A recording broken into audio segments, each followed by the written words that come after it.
Oh my goodness, what a Christmas gift. Merry Christmas, Leaf fans. Oh, the Leafs give us just about the greatest gift we could have asked for. Oh my goodness, they beat the Detroit Red Wings 5-4 in overtime. Oh, we can breathe. And what a roller coaster game this thing was. Let's start right from the beginning here.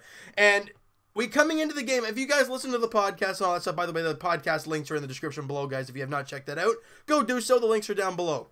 I was talking about when Nylander comes back, I feel like Kasperi, Kapanen, and Matthews should be his line mates, just for the fact of being, we know the chemistry him and Matthews have together. Plus, Kapanen and him are best buddies. So why not try it out?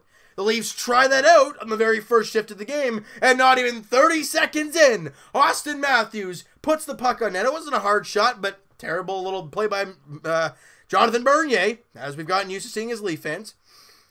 And Kasperi Kapanen battling in front, gets body position, gets his stick loose, and fires it into the empty net 27 seconds in. The Leafs take the 1-0 lead, and of course, it wouldn't be a goal if Morgan Rielly didn't grab a point. He gets a secondary assist, and the Leafs are on the board early. And they have 2 shots in the first 40 seconds, and you got a 1-0 lead. They're going to light up the Red Wings here tonight. Not so much. After that goal, the Leafs get a total of 1 shot. The rest of the period, they get outshot with 13-3. And Horneck scores, and Rasmussen scores. And the Leafs, after that great start, and you're like, wow, this is going to be a crazy good game. You're down 2-1 after the first period. Garrett Sparks, not good at all. You know, and I'm not just saying this as a Garrett Sparks non-believer. I'm not going to say hater. Non-believer. Guys, rewatch these goals. I'm sorry. They were not good.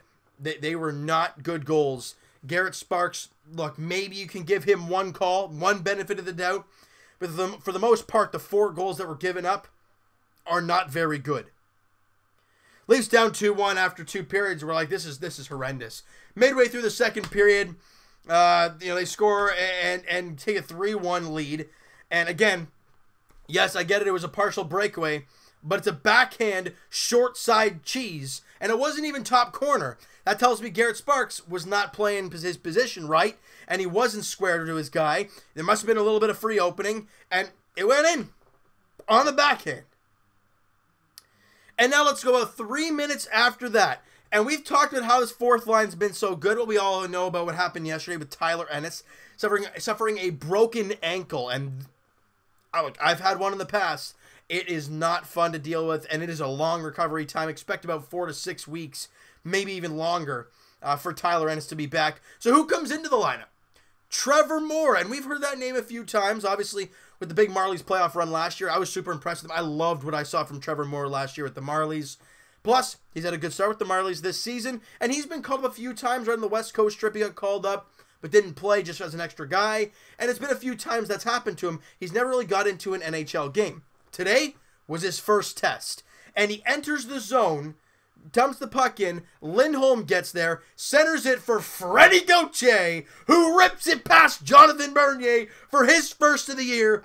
You see the emotion on the GOAT, and guys, Trevor Moore gets his first assist of his NHL career in his second period of his NHL career. Great job there by Trevor Moore. I've always liked the kid. I think he was an undrafted player as well, if I'm not mistaken. I'm going to try and find him here and see what he's all about. I think he was an undrafted. Well, yeah, undrafted player, 23-year-old, 5'10", not a big guy, but you know what? Has come in and impressed the heck out of me, and I can't wait to see what this kid does moving forward. And Frederic Gauthier, no one really talks about him. He's a fourth-line center. He's just a stable guy back there, right? We don't really expect a whole lot from him. The guy's got 6 points in 28 games, 1 goal, 5 assists, and he's, what, was he a plus player today, or was he a minus? He was an even player. So, he's a +3 as well. He ain't hurting the team. He's a penalty killer. He's a big body, and he's a center. He's 49% on the faceoff dot. Not bad. And the Leafs right there, with that goal, cut the lead to 3-2, or I guess cut the deficit to 3-2 in favor of the Red Wings. But guys, just a minute, 68 seconds, a minute 8 after that, Andreas Johnsson, the beautiful play along the boards to get the puck to John Tavares, who just a beautiful whoop through the legs. Thank you very much. Beautiful feed to Morgan Riley, who rips it upstairs past Jonathan Bernier.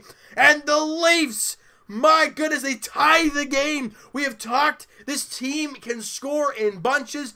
They played a horrendous first half of the game, except for the first 30 seconds. And then you come out in the second half and you score a beautiful goal from Frederic Gauthier, a beautiful goal from Morgan Riley, a minute 8 apart, and you're tied at 3 going into the third period. Shots on goal in the second period, 11-9 in favor of the Red Wings, or excuse me, in favor of the Leafs.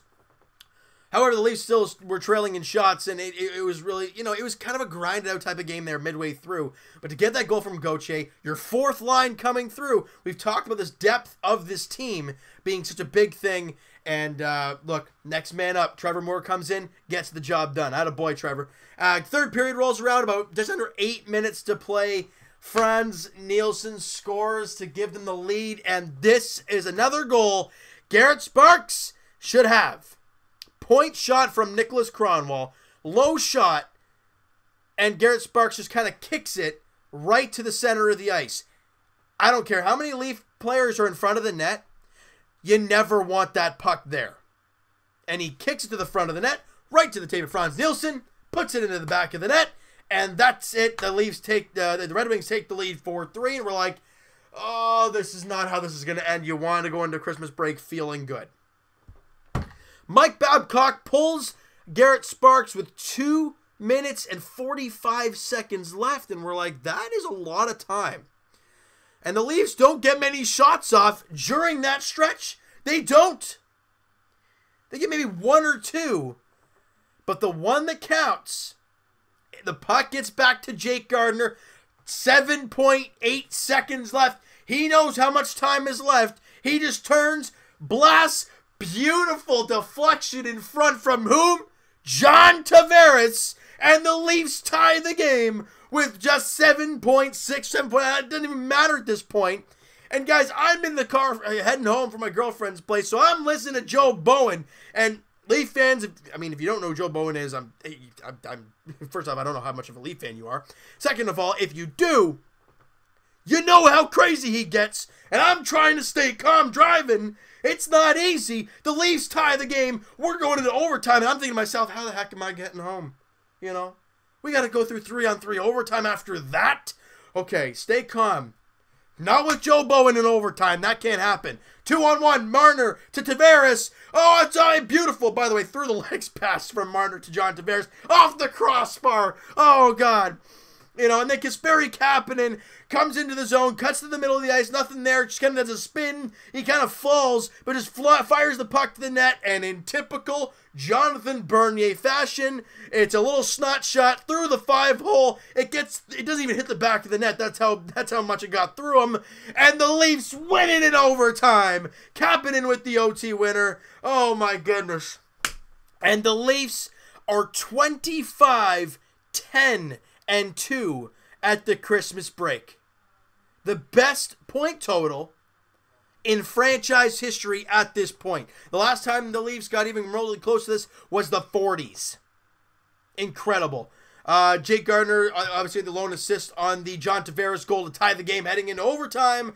And Dermott and Kadri grab assists on Kasperi Kapanen's 14th of the year, second goal of the game, and the OT winner. So the Leafs, they win 4 straight. Heading into the break, as we were all hoping they might, but we knew it was going to be difficult because it's never easy to get a big streak going in the National Hockey League because every team has a good chance to win, right? There's some teams that have more of a chance to win, like the Toronto Maple Leafs, but we have seen this Leafs team lose against bad teams, and we're like, what the heck's going on? And the next night they play a great team, and you're like, that's what you want to see. It's hockey. It happens all the time. Did you expect the Bruins to, what happened in that game today? I know the Bruins lost 5-3 to the Carolina Hurricanes. If I'm not mistaken, Bruins had a 2-0 lead in the first period. They gave up 4 unanswered. Did anybody see that coming? No.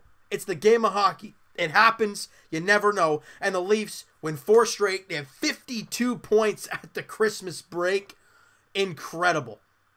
This team is special. And like I said earlier, it wouldn't be a game without some Morgan Riley getting a couple points. I think he had a goal and an assist. So there you go. He was a +4 What's Riley's plus minus? Because I know if you guys have kept a close eye on Riley's, stats, I guess, the past few years, he's been a consistent minus player. That's no test to him, and we just know how bad the defense is for this team. With that plus 4, Morgan Riley is a plus 26. Now, you could say that's a meaningless stat, and it probably is. But for that big of a difference, and for Morgan Riley to have 44 points in 36 games, Morgan Riley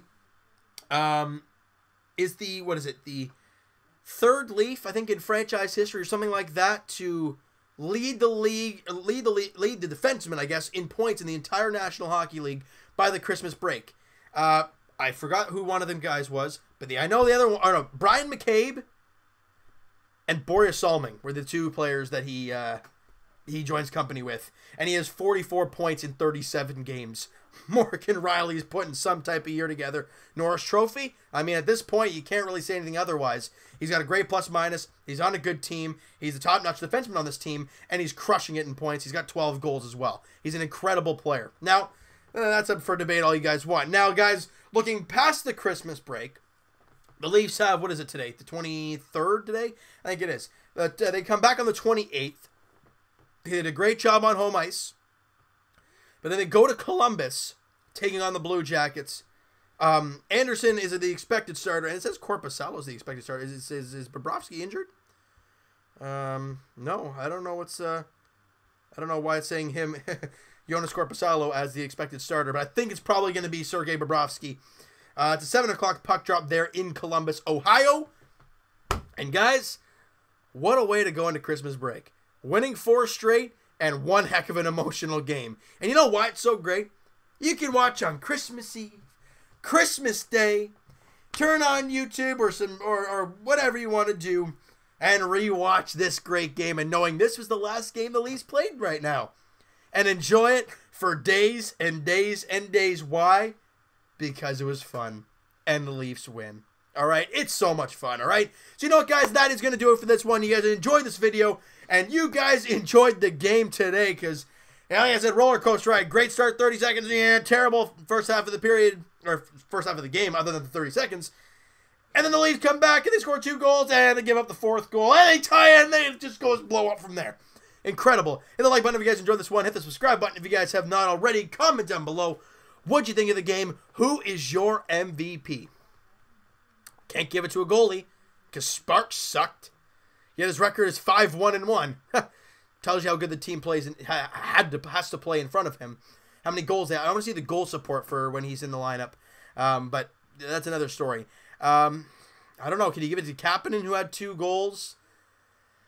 I don't know. You guys have an MVP? Guys, let me know in the comments below. Who's your MVP in the game today? And also, guys, what was I going to say? Evan and I will talk to you guys probably January 2nd, podcast edition. Again, hasn't been set in stone right away. But we are thinking, and that is, as of right now, the time we would like to do it. I'll let you guys know when it is confirmed, however. If you guys have not followed the podcast, guys, links are in the description for the podcast channel and for the podcast itself on iTunes, guys. And if you guys have not, like I said, subscribed to the YouTube channel for the podcast or the iTunes for the podcast, please, guys, go do that below. Show the support. And guys, Twitter is also down below. Follow up, send me a DM, do all that great stuff. And I hope you guys have a very Merry Christmas. Happy holidays if you guys don't celebrate Christmas. All the power to you guys in the holiday season here, and I will talk to you guys Raptors edition as oh my goodness, you know what, I've been so fired up about the Leafs, I totally forget who the Raptors play next. I think they play, no, I don't even know who they play next. They play Miami, right? They play Miami down in Miami on Boxing Day. All right, so that's the next time I'll talk to you guys. So 2 days in a row, 24th, 25th, I won't be talking to you guys any edition unless the Jays do something crazy, which I don't see happening. But as for the Raptors, guys, we'll talk to you guys on Wednesday, December 26th. Raptors in Miami taking on the Heat, 7:30 tip-off down there. And as for the Leafs, guys, like we said, they take on the Columbus Blue Jackets in Columbus, Ohio. 7 o'clock puck drop on Friday, December 28th. Anderson and Sergei Bobrovsky, the expected starters in that game. I hope you guys enjoyed this video, and I hope you guys, like I said, have a great holiday season. And I'll talk to you guys when the Leafs puck drop again on December 28th. I hope you guys have a great holidays, and we'll talk to you guys then.